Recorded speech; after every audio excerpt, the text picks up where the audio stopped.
Yoonhee Ryder. I'm a medical student at the University of Michigan Medical School, and I'm part of the Student Advisory Board for PHR. And today I have Dr. Ramanathan joining us. Dr. Ramanathan, could you briefly introduce yourself? Sure. Thanks so much for having me. I'm so glad to be here. My name is Vidya Kumar Ramanathan. I'm the medical director of the University of Michigan Asylum Collaborative. Awesome. Thank you. And we're really excited to have you with us today as well. Dr. Ramanathan, could you briefly kind of describe what your work entails? Sure. I'm really lucky. My work is really varied and interesting. I'm a pediatrician. I work in a peds ER at a community hospital here in Ann Arbor, but I'm, as I said, the medical director of UMAC, the University of Michigan Asylum Collaborative, and so through UMAC we actually do. We train students, residents, and faculty in how to do asylum exams for people. And we work through a lot of different partners. And so we have this great organization locally called Freedom House Detroit, where they refer a lot of people to us to do asylum exams. And so I've been doing asylum exams since 2006. And I've done more than 500 of them actually, and we testify in the immigration courts whenever necessary. And then I go down to the Mexican border and I do asylum exams there as well. Before COVID, I was going, and then we go into detention facilities. Another big part of what I do is also advocacy, and so that means writing op-eds, talking to legislators about these different topics that we know about and how people's lives are really affected. Wow, thank you. It sounds super interesting, all the work that you're doing, and that you're able to kind of work in a lot of different facets in human rights. And I'm curious, how and when did you first take kind of that step into working into human rights? I had done an MPH during undergrad, and so I'd spent time in the Himalayas. I was inspired by a pediatrician who started this clinic for people in the Himalayas. But during medical school, I got to spend some time on the Thai-Burma border with Dr. Cynthia Mong, and she started a clinic for Burmese refugees on the Thai side of the border. And that's how I got really interested in human rights and displaced people. And then during residency, I got to go to this human rights conference in Australia, and I drove out to a detention facility in the outback. And I really recommend for trainees, for med students and residents to take advantage of these kinds of conferences all over the world, because I think that when you go to these different places, you really meet a lot of people and you see what's available out there. And so that really sparked my interest in human rights. And that's when I realized I want to do this for the rest of my life. That's so awesome. And it kind of goes into another question that we had is how can people who are in medical training, such as medical students and residents, best prepare themselves for a career in human rights? So you briefly mentioned finding mentors and also attending these types of conferences. Is there anything else that comes to mind and how we can prepare ourselves? Yeah, absolutely. The truth is that you just take whatever opportunities come. I love this story. Like when I was actually at that conference, I met the head of UNHCR from London, and I asked him like, "Oh gosh, I'm a I was a peds resident at that time, and I said, "Oh, should I go to law school after this?" And he kind of looked at me so puzzled, and he said, "We have enough lawyers doing this work. We need people in every specialty who are interested in human rights."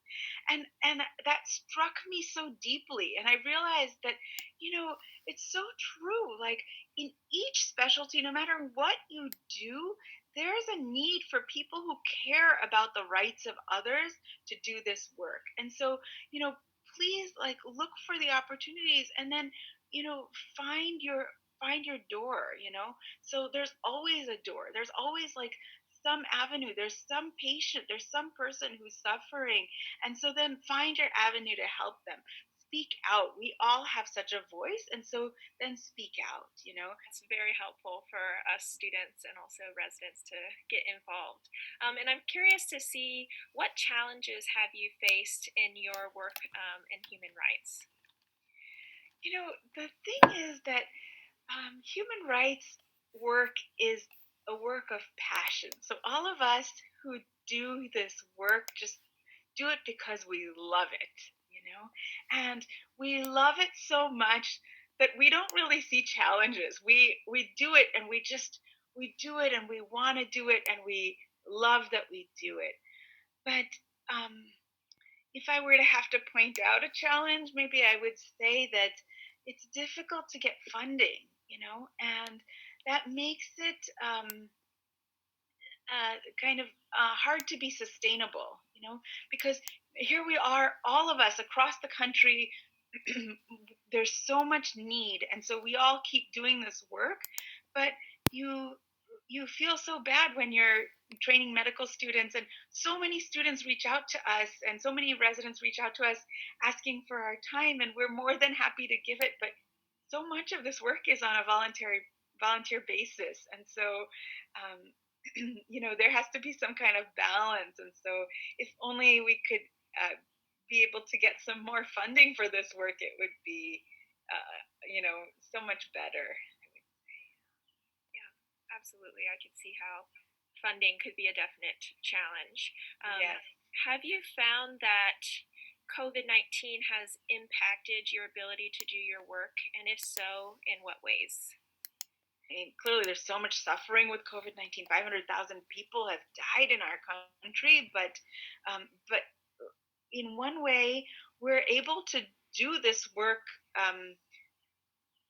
more easily now in some ways because of the facility of Zoom, and WhatsApp. So I haven't been able to go to the Mexican border because of flight restrictions, but then I've been able to do these asylum exams, um, through video conferencing, which is incredible to me.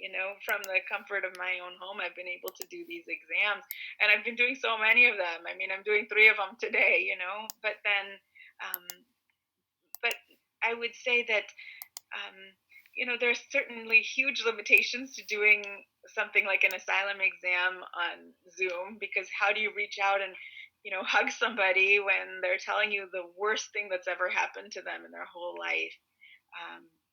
But I think there are always limitations and always problems, but then there are ways to overcome. Absolutely. If you had to give advice to medical students or residents or other people who are in medical training right now who say, I want to do what you do in the future, what would you say to them? What advice would you give? Oh yeah, I mean, I love that question. I get that a lot from our students here, and I would say, you know, you don't want to do what I do. You want to do what you want to do. And but the beauty of this work is that there's plenty of it to be done, and I really urge you to follow your passion. And you know, I always love it when students shadow me places. I love students. I think that there's so much to be done even as a medical student. You don't have to wait till you're an attending to do this work. The value of students is so high. As students, there's so much that you can contribute. You have so much passion, and you have so much knowledge and expertise already, and people value you a lot. Thank you. I think our last question is for medical students and or residents who are interested in taking that first step into working in human rights. Do you have any advice on who they should reach out to first, or kind of what that first step should be? Perhaps organizations they should reach out to, or even if they are in the local kind of Midwest area, Michigan area, like who should they reach out to first? If they're in Michigan, reach out to me. Okay, of course, yeah. And then, but I would say, in each place, luckily, Physicians for Human Rights actually has a great network. We have, you know, thousands of people across the country doing this work. And so please reach out to your local person wherever you are. There are lots of us, and we all love this work. That's why we do it.